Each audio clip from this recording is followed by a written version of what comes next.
numbers because the Constitution Yes. is not very clear on whether the two houses should vote separately. Well, to some it's not very clear. To me it's very clear. There is no doubt whatsoever in my mind that we must always vote separately. But perhaps they're looking at a loophole in the way the Constitution is written to enable the House to act on this alone without the consent of the Senate. And even if the Senate participates, they're hoping that the voting will be not separate, but voting as Congress in a joint session, so that the numbers of the House, about 260, will overrun the 23 members of the Senate. May I ask a further question, sir? A further hypothetical question. The Constitution says very clearly that any amendment or revision to the Constitution may be proposed by the Congress upon a vote of 3/4 of all its members. Hypothetical question. Suppose both the House and the Senate pass a resolution stating that their rule is joint voting. In other words, they take separate votes. The Senate says from now on, we will only vote jointly, where there's no distinction between Senate and House membership.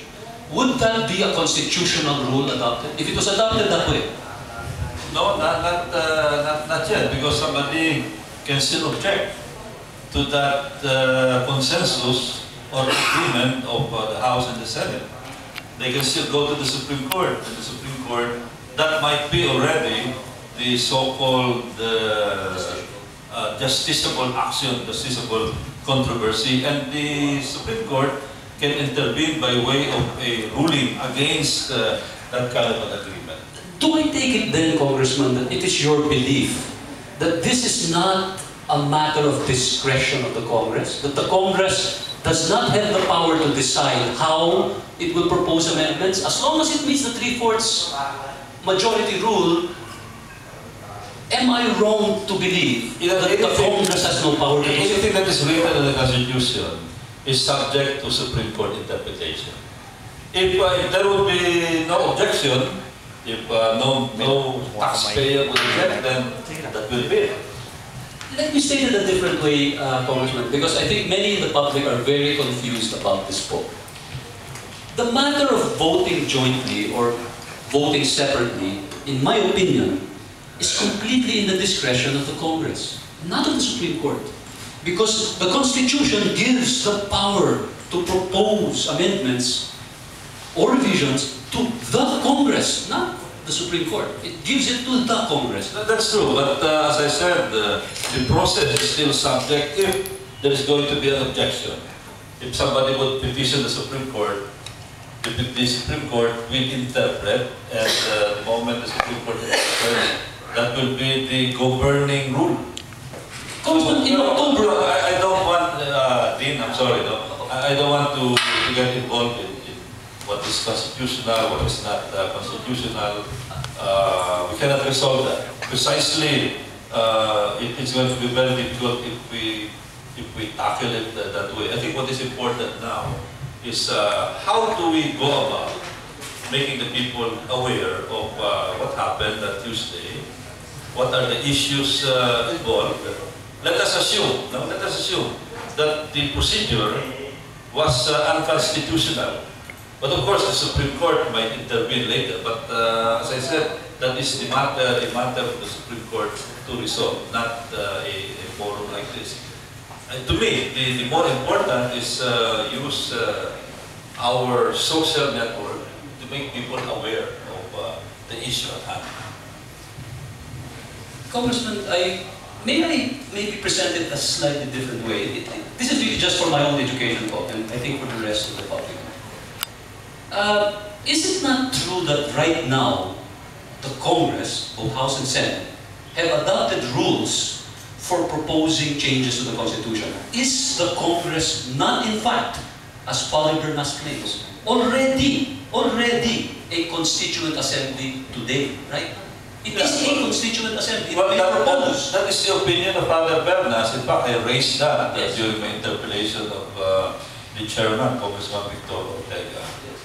I also raised the opinion of Dean Agapit, the opinion of Justice, former Justice, retired Justice Vicente Mendoza, and a law professor, Professor Cecil. And I established the fact that no constitutional experts favored the interpretation of the proponents of 1109. So do you believe the present House and Senate rules are constitutional? Well, until we adopt our own rules, I think the Senate does not have rules yet on how to go about constitutional amendments. We do have. And that it is is voting separately. Rule 20 of our House rules. Do you believe the House rule, which says that it must submit House Resolution number 1109 to the Senate for its concurrence, that is a constitutional I've always been a proponent of a bicameral approach. In fact, that is the crux of the issue. That is why 1109 is very controversial. That is why 1109, to me, is objectionable, because it does not adopt a bicameral approach. And as I said, that is something that will eventually be decided by the Supreme Court if somebody would petition it, if they take cognizance of the petition of Attorney Lozano. Although some people are saying that the petition of Attorney Lozano may still be premature because it will become timely only the moment Congress really sits down. Yes. The House really sits down and starts through the process of considering a proposed amendment to the Constitution. Announces itself as a constituent body, a constituent assembly, sans participation of the Senate. Sir, one arithmetic piece of information now for everybody. Banat versus Comelec, which was the recent Supreme Court decision, has declared that there are actually 299 members of Congress at present. There are 275 members of the lower house, 220 district congressmen, and 55 party lists. Plus the 24 senators makes 299, 23 is 298. That means, sir, that the magic number that they will need for a justiciable controversy to be ignited by convening such an assembly will require 225 votes. That's 3/4 of the 299. So that's their number.